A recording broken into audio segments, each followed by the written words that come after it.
when you're a biracial kid, bro, growing up, there's a big chance that you will be lost as to which side you can connect with, bro. I dealt with it more so growing up, like in like grade school and high school more than anything. We are an unsympathetic people. We have hearts of gold, but we don't utilize them the way we should, bro. I hate when people like think that, you know, oh, hey, you know, if you're a Caucasian person, you know, you have to deal with these stereotypes. And if you're an African-American person, you have to deal with those stereotypes. Right. When you're a biracial kid, bro, growing up, there's a big chance that you will be lost as to which side you can connect with, bro. Okay. Every time I was hanging out with like any of my Caucasian friends, they might think of me as like a black kid, or like, you know, he's a hood kid, he's urban, you know, he's a little bit more edgier than we are, he's raised different, whatever. Just seeing what was different about you. Yeah, just seeing like, you know, me for what was different. And then if I, on the opposite end of the spectrum, if I was over with my African American friends and stuff like that, I felt more at ease with that side of, but I would still get that, oh yeah, white Mike white, like, you feel me? Like, cause my pops is white. And like, so, especially black boys, they was looking at me like, oh yeah, Mike, he light skinned, he white, like he a pretty boy. Do you feel like your choice, you're forced to choose a side to identify with? Not anymore. And that's where you grow to accept you don't have to choose. But growing up, you feel like, yo, where do I fit in? Mm-hmm. And who do I fit in with? Because I'm getting something from both sides. And I'm also getting like jokes from both sides, you feel me? Mm-hmm. Like I would be around some Caucasian friends and they would like say these little things that like weren't necessarily the most uplifting towards black people, you know what I mean? And I wouldn't know how to respond as a kid, because I'm thinking to myself, like in my head, is this really how like people like them view us or view the world? Like, right. And obviously not all of them, but right, not all, because my father's white. My father is a German, Irish, and Italian man, like. And that's why I'm saying, like, I feel like I could connect with both sides. And then when you get to that point where you realize you don't have to choose, you can just be yourself, right, and judge people no matter what they are for the person that they are and the vibe you catch from them. You realize you don't have to make a decision. You realize in a way it's kind of like beneficial for me at this point, because I've been around both sides my entire life. Mm-hmm. I know how to coexist. I know how white people may think. I know how black people may think stereotypically. I know what comes with both races. Mm-hmm. Like, I came from a black woman. It's a struggle to identify who you can like relate to the most.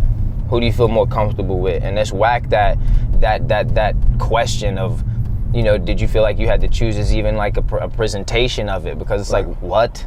Did you look at anybody in entertainment or anybody that was just out there as an icon in any industry as like a role model of, well, I guess this is how I should address it because they look like me or have same origins as me, so I'm gonna come clean. This is gonna sound so crazy to you, but like I was the biggest in St. Louis, because remember I lived there till I was like 9 years old. Right. I was the biggest Bone Thugs and Harmony fan. It's no coincidence why, like, do you feel me? Like, I love Bone Thugs. Bone Thugs was my guys, and I fucked with like Busy Bone and them, and I also liked them because I thought that they were lighter. They were lighter black guys, or whatever the case may be, and they were rapping. And here's the thing: when I was growing up, as a light-skinned kid, when you try and like get braids or you try and like wear do-rag because you're trying to get waves and stuff like that, you might get that critique from like your hood rap friends or whatever the case may be. Like, because your shit waved up too easy. As a kid, you don't really know that might be envy. You just feel roast.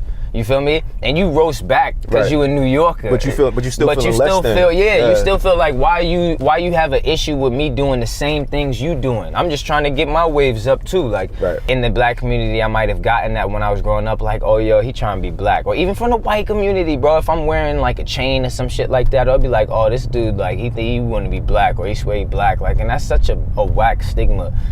What is a black person like? I was about to ask. What is a white person like? What are we supposed to be like? That's why I hate the stereotypes. That's why the film me and my boy working on is gonna address a lot of that stuff. I was having lunch with my grandmother yesterday, and we were drinking and shit, and I was telling her. Can I ask grandmother on which side?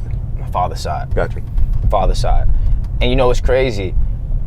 I always was closer with my grandmother on my mother's side, because when we lived in St. Louis, obviously I would see her more. Right. You know, my grandmother on my mother's side, she would like when I would go to her crib, I would get off the elevator, I would smell the food that she was cooking when I got off the elevator, like the potatoes, the collard greens, that is shit, a thing. like, you feel me, real life shit, like soaking the greens and like pork, like, you know what I'm saying, shit like that. Like, I would smell it. When I would get in there, my mom's told you she's an actress, been an actress 32 years, because my grandmother would sing classical jazz, you feel me? Sheesh. My grandmother used to sit me down at the piano and just try and get me to play that, and she would always make me sing like my do, re, mi, fa, sol, la, ti, do's and shit like that, you feel me? Like, real spill.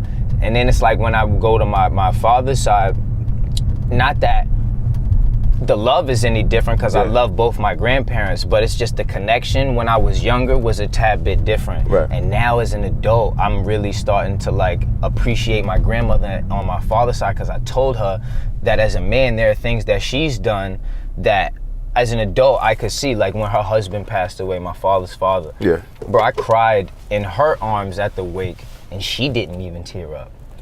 You know what I'm saying? Well, you don't know strength when you were a child. Right, and it's like, y'all, I know that you had your moments when you left everybody and you was alone and all of that, but like, just the fact that you could keep it together, you know what I'm saying? For like yourself and for your kids and for the rest of the family, that just showed me so much strength. Yeah. You feel me? So it's like, I would connect with my grandma on that side, and now as an adult, I'm connecting on this side, and it's like, in a way, I kind of wish that like my grandmother on my mother's side was still alive, so I could connect with her as an adult too, and have those type of conversations. But it makes me appreciate having a chance to do that with my grandmother now on my father's side, because although we may not have been able to relate right away on certain things, you know, I'm young, I'm getting tattooed, I'm not like her other grandchildren, you know what I mean, or you know, I'm not, honestly. So it's like, I always felt like a bit rebellious on my father's side, like, and I shouldn't have, because they loved me like so much and unconditionally, but I felt like, you know, I am a bit more edgy, and I do like rap music, you know what I mean, and I do like flashy shit, and but like, all that's natural. Those are things that you weren't have chasing something else that Right. didn't feel like it was really for you. and I had to deal with that type of reaction from everybody to be comfortable with myself. Yeah. That's what it's all about. It's about learning to be comfortable with yourself. Like, some of my friends hit me up now and they be like, yo, Mike, I see you out there really working and shit, and like you doing your thing. Like, that's what's up. Like, you really seem like you like in your bag. And it's like, I don't feel like I'm in my bag. I just feel like at 30 right now, bro, I'm the most confident in myself and in my ability to do things and what I want to do, that it's whatever. Hold on one second. Yeah, take your time. My shit is faced. 1,200 for the Acura. Jesus Christ. Yeah. You need a cab? I'm getting a cab. Got to. Let me take you to get a cab, bro. I know where to go, bro. Yo, E, I'm driving, yo. I need these directions. I'm gonna call you back.